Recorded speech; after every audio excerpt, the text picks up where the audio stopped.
there and welcome back to another video. So today we're back here for something a little bit different, and today I'm going to go ahead and show you how you can create your own SIMSTAGRAM account. So if you don't know what a SIMSTAGRAM page is, it's basically an Instagram page where you post about what you're doing in The Sims. For me personally, I do lots of builds, so mine's related to builds, but yours could be about gameplay or Sims that you've created. And this specific video is actually how you can create one using PicsArt. And thank you PicsArt for sponsoring today's video. So if you don't know what PicsArt is, it's a free editing app that you can use to take and edit photos, and then you can share them with the community on the app, or you can then save it to your phone, or you can then export it to other social medias like Instagram. And they have so many tools available that we're going to take a look at in today's video. And in today's video as well, I'm going to both show you how you can actually use this to edit your photos for SIMSTAGRAM, and also how you could use the app to create YouTube thumbnails as well. And in addition to what I'll be showing you today, there is a PicsArt Gold membership that you can get. So with this subscription, you get access to premium content, ad-free editing, and member-only benefits. So a couple examples of things that you get with this membership is over 100 templates, which makes it quicker to edit your photos. You get over 40 image and video filters, over 3,000 stickers, collages, frames and backgrounds, and much more. So let's go ahead and take a look at the app. So the app is free to download, and as I said, it is actually like a social network along with the editing side of it as well. So it actually has like this page here, which is the home screen, where it kind of shows you people's kind of edits that they've done, what sort of filters they've used, and then you can actually put those onto your images as well. And they kind of put like little sort of sets of things together, and you can apply those to your images, which is great. So if you want some inspiration or you're not really too sure what to do, then you can use that, which is really great. And there's lots to scroll through, and you can do that. You can also see on the bottom of the screen there is little banners coming up for a 3-day free trial of the PicsArt Gold, so if you want to try that out you can. So the next tab is the Discover tab, and it works similar to what it does on Instagram, as it being, you know, a social network as well. It is what you think it is, where you can find users' posts and then you can browse those. So as you can see, I'm just looking at a post here, and this one is a free to edit one, so you can look at other people's versions of this person's post as well. So the third tab is the Challenges tab. So on here there's lots of different challenges that you can participate in, and they all have different rewards as well. So some of them are for free kind of months of the PicsArt Gold membership. So this one here is an example of that, and then it just tells you a description about it, the rules, and you can also browse through the submissions of that challenge as well. And there's lots of different things to do. So that just proves that how, you know, this isn't just an editing app, there's so much other things you can do in this app as well, which is really great. So to start editing, you just press the plus button in the bottom center of the page, and then it takes you to your camera roll, and you can browse through your albums to find the picture you want. And here I am going to edit this photo, which is actually from my luxury autumn family home build I did the other day, and we're going to edit this one first. So as you can see on the bottom of the screen, there's so many different options to go through. So you have things like tools, effects, beautify, sticker, cutout, text, add photo, fit, brushes, border, mask, draw, lens flare, shape mask, frame, and call out. So that's just a few of the options that are available. And then if you go into things like tools, there's another kind of sub menu to that with so many other things in it. So now we're just looking at the blur effect, and I decided for this image it probably wouldn't be the best option. So if that happens, it's totally fine. You can just press the cancel button and then look through another effect. So right now we're looking at the enhance tool, and you can again just do the same thing, look through and see if you want to change it or not. So I'm going to go into adjust, because then we can actually look at more specific options such as brightness, contrast, clarity, and I'm just going to go through and adjust each option until I find one that kind of looks right. So I'm kind of just, you know, thinking about what people are going to like to see, making it, you know, look appealing. So I'm keeping that in mind all the time when I'm making the thumbnail. Now also just another note is that I actually used reshade whilst I took these screenshots. So if you didn't use that, then that's totally fine. It just meant that I already have some effects on my images, but if you just took your regular screenshots within The Sims 4, it's going to be exactly the same. You just might need to do a little bit more editing, but that's totally fine. Now since this video is more specific to PicsArt, I didn't actually show you about how I actually took the screenshots, how to kind of get a good screenshot and things like that. So if you want to see another follow-up video about that sort of thing, then let me know and I'll try and do that in the future.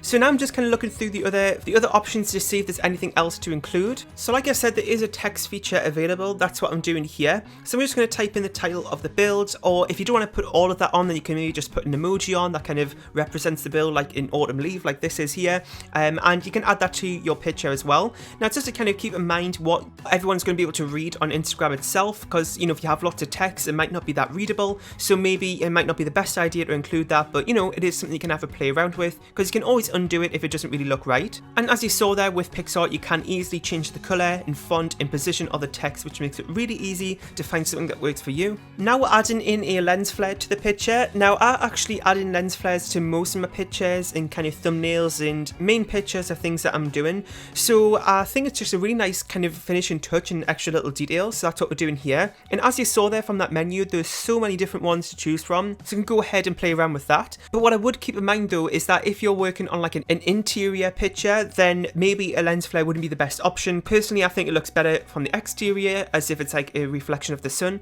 so that's why I do it mostly on exteriors and I don't do it on interior ones. And again, there's so much customizability with this, like there was with the text that we're working on earlier. You can rotate it, resize it, and place it around where you want to, which is really great. Keeping in mind that this is a free app, you can do so much with it, and it just really makes you think you don't need expensive software to do great edits like this. Now another good option if you want to do more of like a blog style post, or if you want to kind of have some more like, I guess, a reveal in a way, you can actually blur the photo here and then go ahead and add a text over it, and then you can have that as like a title screen in a way. So then I'm going to add the title here like we were doing earlier, and I'm just going to type that in.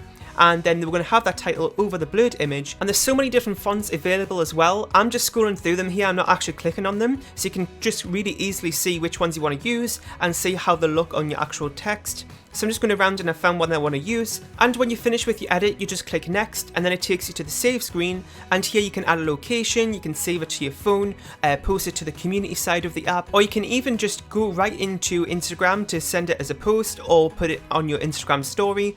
And that's what I'm going to do here as just an example, so you can do that if you want. So now I've got a version here with text and a version without the text, and we'll have a look on Instagram later and see how those look. So another option is to add a border to your image as well, and it's really easy to do that with the tools here, and again you can change the color of them, which is really great, and that also applies for thumbnails, as it's a really nice finishing touch, and I also do that to my thumbnails as well. So before we head over to Instagram to actually share the posts, I'm going to show you one more way that you could actually create a YouTube thumbnail. So here we've got an image from a real Sims build that I did the other week of the Craftsman Bungalow, and within that thumbnail I did actually have the picture of the Sims build here, as well as the picture of the real life build as well within the picture, so it's like a picture-in-picture type of thumbnail, and you can actually do that with this app as well. So we're going to do that in a minute. So I'm going to go ahead and add a border to this, because like I was saying before, all of my YouTube thumbnails pretty much have a border on, because I just think there's a nice finishing touch to it. And then we're going to go ahead and add the real life photo in, and you can actually add up to 10, which is really great. So I'm going to add that in, and just like what you can do with other features, it's really customizable. You can resize it and reshape it how you want. So I'm going to go ahead and place it here.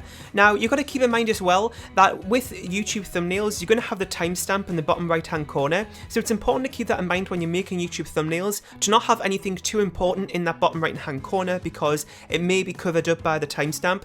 So if it's something really important, then don't cover it up. The picture here isn't as important as the kind of main picture of the Sims build in my opinion. So I'm not too worried about that, so I'm just going to leave it how it is. But if you have something more important to put there, then you may want to put it on the left hand side. As you see on this picture, there is just the lamppost on the left hand side, so there's nothing really within the Sims picture that you'd be covering up, so that would be a good option to put the photo there as well. And with the second picture here, I am doing all the other kind of adjustments that I was doing with the first picture, so it's really great that with other pictures that you add in, you can still go ahead and add all the other filters and features that you can normally do. So now we're going to go ahead and go into the sticker section, because I want to try and find an arrow that I can get in between the Sims photo and the real life photo to suggest like it's a recreation of the build. So I'm just scrolling through here. As you can see, I just typed an arrow and there's so many different options, and once you found one again, it has all the customizability of the other features that we've looked at earlier. So you can resize it again, I'm rotating it and I'm flipping it as well. There's so many things you can do, which is really great, and it's even just a sticker as well, so that's really nice that you can do that to make it fit your picture that you're editing. And I'm also able to add a border to this as well, which is really great, and there's so many different colors you can choose from. There's some preset ones and also a color wheel there too, so I can make this arrow stand out, and you can also choose any color you want, so it's really great in terms of customizability there. And there's your finished thumbnail, and then you can just save that to your phone and use it for your video. So now we're on Instagram, and I'm going to show you how to upload your photos and what it's like to run a SIMSTAGRAM account. So this is mine here. My username is RealThomasTV1. There's a link down below if you want to go ahead and follow me there, and my profile may look look a little bit different to yours because mine is a business account, so it does have some other insights and extra little things as well. So you can see here scrolling through my feed that I don't really have a specific theme going on. I know some people like to have that, but with builds it's kind of difficult to do that. But if you have a different type of content that you want to do, then maybe you could focus on that. But for me personally, I'm not really too bothered about having a really kind of set theme on my feed, so I'm not too bothered about doing that. But here's just an example of one of my posts. You can see how I've added in a bunch of extra screenshots to the post, so users can learn a little bit more about the build, and then they may be encouraged then to check out the speed build of it. And you can see here's an example of the post's insights of the app as well, so you can go ahead and check those out if you have a business account, and it really makes it easy to see things that's working well and see how your post is doing, and you can maybe use that to try and think of ways to improve your SIMSTAGRAM account as well. In the posts of the builds, I do mention that I do have a link in the bio, which is my channel link, to a speed build of that build.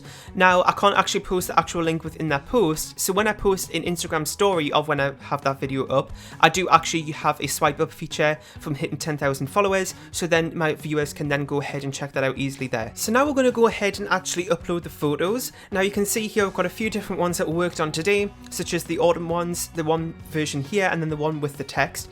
So as you saw there, I did click that little kind of expand button in the bottom left, and that's really important so you can actually show the full build, because when it's in its default zoomed in version, the viewers won't actually be able to see the full build, which for some pictures may work out fine, but for most of my builds that I do, I always have to expand it. And it's really important when it comes to text like this as well, because as you saw a few seconds ago, when it was zoomed in, you couldn't see that full title. So it's also important to keep in mind, as I was saying before, I don't really tend to use a lot of text because it can get easily cropped out. So as you saw, we'll click that little circle in the bottom right with the square in it, and that actually lets you attach multiple photos to your upload, which is really great for builds because, as I was saying before, it lets your viewers see more aspects of the build, and you can actually select up to 10. Now, I wouldn't really go too crazy with this if you have a channel, because then it allows viewers to then go to your channel, but if you just have a Instagram, then feel free to add as much as you want. And the next step is then to edit the photos, but this whole video was about editing with PicsArt, so we don't need to do that today, but as you can see there is options to do that if you need to. And the next page is where you fill out the caption and the other details as well. So I actually have sort of like a template that I use, and I'm going to go ahead and put that in, which makes it really easy because I'm posting 3 or 4 posts a week, so that makes it really easy because it is a lot of information within each caption. So I'm just going to go ahead and type the title first, then I let the viewer know that there is a speed build available with a link in bio, and then they can go ahead and download it from the gallery as well. And then I have all of the hashtags there, which is really important. Now, I will probably make another video if you'd like to see more about how to actually grow a SIMSTAGRAM, but hashtags are really important for getting discovered, so make sure you have a browse around to find the good ones that work for you. It may take a while to find good ones, it did for me as well, but just finding relevant ones to what you do. And then there's a few other advanced settings like turning on comments and such like that, which you can have a browse around through as well. But personally, I would recommend that you put comments on because it allows people to interact with you. You can reply, and you can look at their posts as well if they have SIMSTAGRAMs, and that's a great way to network, which is also really important for growing a SIMSTAGRAM as well. And that's it for today's video, so I really hope you enjoyed. In the comments section down below, let me know if you'd like to see any more tutorials like this, as I was mentioned throughout the video, about going more in depth with how to actually grow SIMSTAGRAM, or if you have any questions about PicsArt or what I covered in today's video, then you can let me know in the comment section as well. Once again, thanks to PicsArt for sponsoring today's video. You can go ahead and check out the link in the description to check out PicsArt Gold for even more features and benefits on the app. Make sure to leave a like, share and subscribe if you haven't, and I'll see you all next time. Bye!